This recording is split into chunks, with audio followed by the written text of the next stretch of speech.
দীপ্ত। আসসালামু আলাইকুম চাচা। ওয়ালাইকুম আসসালাম। চাচা, আপনার তো আমি বলছি যা লাগবে আমার ফোনে বইলা দেন, আমি সবই আপনার বাসায় পাঠিয়ে দিতে পারি। আরে আমার মনে আছে তো সেটা, আগে কয়েকবার পাঠাইছিলাম না। তো আমি তো এখন কিছু নিতে আসি নাই, আইস তো আসছি একটা অন্য কারণে। কি কারণ চাচা? ও আসছিলাম আসলে তোমার লগে একটু আলাপ সালাপ করতে। বাড়িতে তো একলা একলাই থাকি, কি করুম কও। মাইয়াটা কি করে না করে, কথা কম কয় সেটা তো জানোই। একলা একলা কতক্ষণ থাকুন যায়, তাই আসলাম তোমার লগে একটু গপ্প সপ্প করি এই আর কি। চাচা সত্যি তো, নাকি কোনো সমস্যায় পড়ছেন? না, ঠিক সমস্যাও না, আবার একটু সমস্যাও বলতে পারো। ধরো এই মায়াটারে যে ঢাকা নিয়ে গেলাম, ওখানে তো ওরে চিকিৎসা করছে, ট্রেনিং দিছে, একটা চাকরি ব্যবস্থাও করে দিছে। কিন্তু আমার মায়া তো চাকরি করলো না। আমি কইলাম এভাবে ঘরে বসে থাকি, তামা তোর একটা বিয়ে শাদী দেই। সেখানেও সে আপত্তি, সে বলে বিয়ে করবে না। সে মনে করে তার অনেক বুদ্ধি, আসলে তার তো বুদ্ধি শুদ্ধি তেমন নাই, আমি বুঝতে পারছি। ও আসলে আমারে একলা পালাইয়া যাইতে চায় না আর কি। মেয়েরা যা করে আর কি, বয়স টয়স হয়ে গেলে বাপদের সাইডা যাইতে চায় না, বুঝছো? বুঝছি চাচা। তা বাবা, তোমার একটা কথা কই, এই যে তোমার কোনো পরিচিত ছেলে টেলে আছে, তোমার জানাশোনা কেউ? এই আমার মায়ের তারে আসলে বিয়েই দিত। তোমার পরিচিত কোনো ছেলেটা দেখলে আমাকে বলো, আমি গিয়ে ওদের সাথে কথা বলি।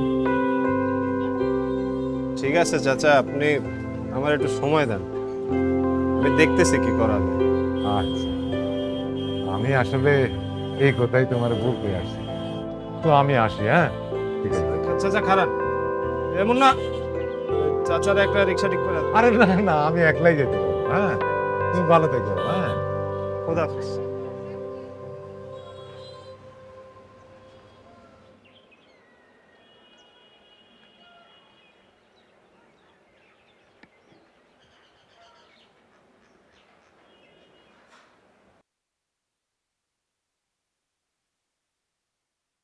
বাবা, তোমরা এই সময় কি মনে করে?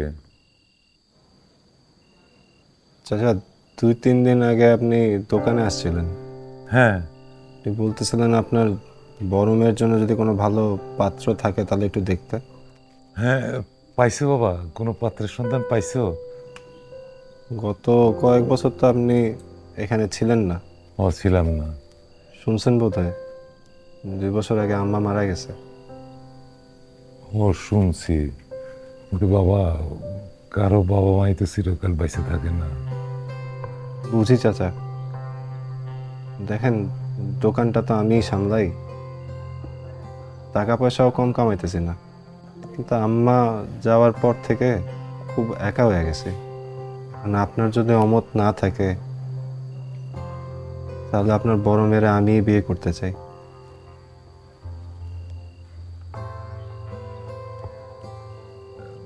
দেখো বাবা,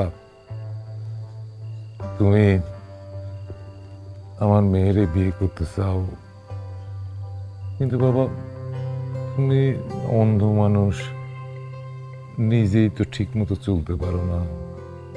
আমার মেয়েটা তো একটু অসুস্থ, তাতে বাবা হিসেবে কি, অবশ্য আমি এ ব্যাপারে কোনো সিদ্ধান্ত দিতে চাই না। জীবনটা তো যার যার। আমার মেয়ের সাথে যদি তোমার বিয়ে হয়, ঠিক আছে, ব্যাপারটা তুমি বরং নিবেদিতের সাথেই আলাপ করো। ও যদি রাজি হয়, আমার তো এখানে আপত্তি থাকার কথা না। তুমি নিবেদিতের সাথে কথা বলো।